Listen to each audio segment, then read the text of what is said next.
Every town has an urban legend, a cautionary story parents whisper to keep kids out of the woods after dark.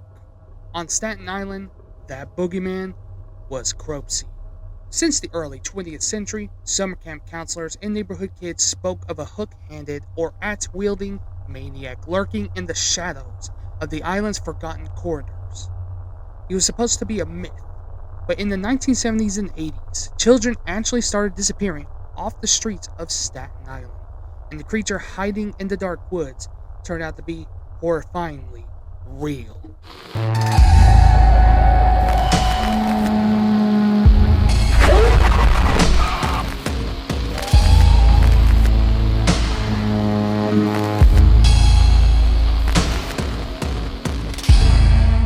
To understand Cropsey, you have to understand Willowbrook State School.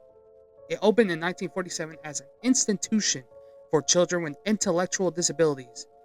It soon quickly descended into a living hell. By the 1960s, Senator Robert F. Kennedy famously dubbed it a snake pit where thousands lived in squalor. Built on 375 acres on Staten Island, Willowbrook was originally designed for 4,000 residents with intellectual disabilities, but by 1965, its population ballooned past 6,000, making it the largest state-funded medical institution in the country while operating under severe understaffing. Often, one attendant per 50 patients.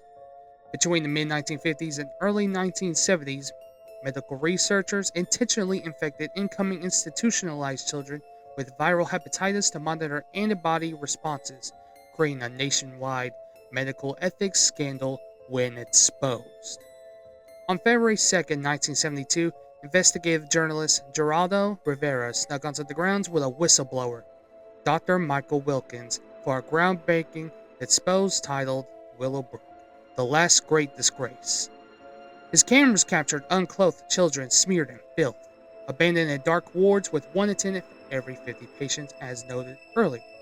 The landmark 1975 Willowbrook Consent Decree mandated the state shift institutional care toward smaller group homes, and the facility permanently closed on September 17, 1987, the same summer where a person's body was exhumed from a shallow grave near the campsite on the property. Working inside those very walls during the 1960s as a custodian and orderly was a man named Frank Rostam Rushin, but you'll later know him as Andre Rand. He was born as Frank Rostam Rushin on March 11, 1944, in New York. Rand grew up in an unstable household. His father died when he was 14, and his mother suffered severe psychiatric breakdowns and was permanently institutionalized at Pilgrim Psychiatric Center in Brentwood, Long Island, a facility Rand and his sister regularly visited throughout their childhood. According to testimony from his younger sister, neither child suffered direct physical or sexual abuse in the household. However, the absence of parental stability and frequent exposure to psychiatric wards contributed to Rand's early social detachment. Rand operated under multiple aliases, including Frank Buchet, before legally changing his name to Andre Rand after his 1972 parole for the attempted rape of a 9-year-old girl. Following the decline of Willowbrook State School, Rand eschewed conventional housing, choosing to live as a squatter and transient drifter. He constructed subterranean campsites inside the abandoned steam tunnels and overgrown woodland of the former farm colony in Willowbrook grounds.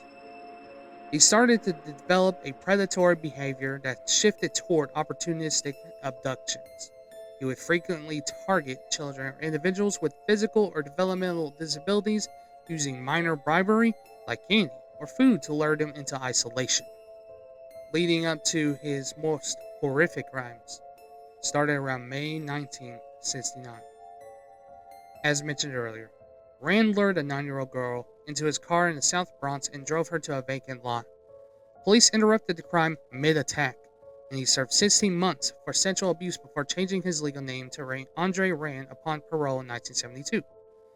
And then in 1983, While driving a YMCA school bus, Rand had picked up 11 children, bought them food without parental consent, and drove them across state lines to Newark Airport. While the children were physically unharmed, Rand served 10 months in jail for unlawful imprisonment.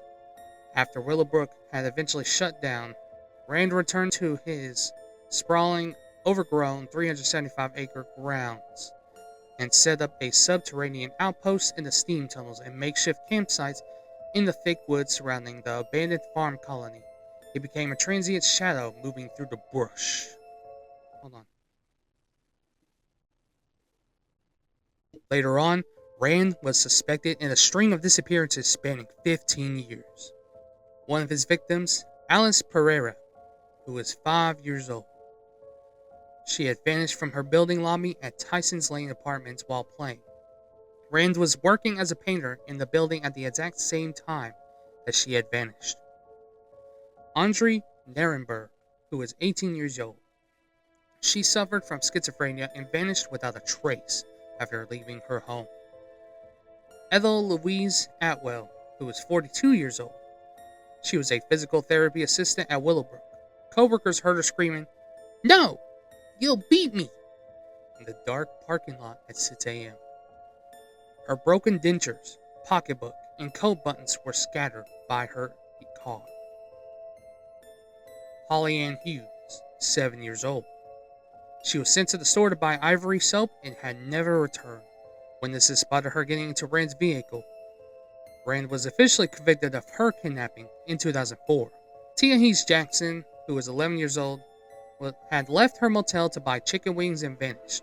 Rand was seen loitering nearby and kept a makeshift campsite less than half a mile away. And one of his biggest mistakes was Jennifer Schweiger. She was 12 years old, and she was a young girl with Down syndrome who went for a walk and never came home. Witnesses saw her walking alongside a disheveled Andre Rand. Search crews scoured the island for weeks. Finally, volunteers uncovered a shallow grave on the overgrown grounds of Willowbrook, just yards from Rand's campsite. Jennifer's body was inside. Rand was arrested and convicted of first-degree kidnapping in 1988. Around this time, there were also a satanic panic going on, and if you don't know what that is, we will talk more about that in another video later on. When investigators probed deeper into Rand's campsites, they found sinister elements that fueled the peak of the 1980s satanic panic, such as improvised altars, strange symbols, and decapitated animal remains were discovered in the underground tunnels beneath the abandoned mental facility. Local rumors suggested Rand wasn't working alone. Speculation grew that he was providing victims to an underground network or a cult group hiding out in the Greenbelt woods. Filmmakers Joshua Zinman and Barbara Brancaccio, I think I said her name wrong, explored this chilling overlap between urban legend, occult terror, and true crime in their acclaimed 2009 documentary, Cropsey. Andre Rand, to this day, remains incarcerated in New York, eligible for parole in 2037. He has never revealed where the rest of his missing victims are buried, leaving families with decades of unanswered questions. The scary part isn't that Staten Island made up a monster to scare their children to stay inside or stay away from unprotected woods or the dark alleys. The scary part is that the monster was already living in their backyard. At the end of this video, I wanted to go ahead and just say, any of my viewers, I know I don't have many viewers, but any of my viewers who know of anything about the rest of the missing victims that are possibly buried, where they could possibly be at, if you live in Staten Island area and have possibly seen something very shady, do a little bit of searching. Who knows? Any kind of help helps. That way we can leave families with some answered questions. That way they can go on with their lives with some tiny bit of closure. If you enjoyed this video and want to see more, go ahead and subscribe. And until then, my bamboos, see you all in the next one. Bye-bye.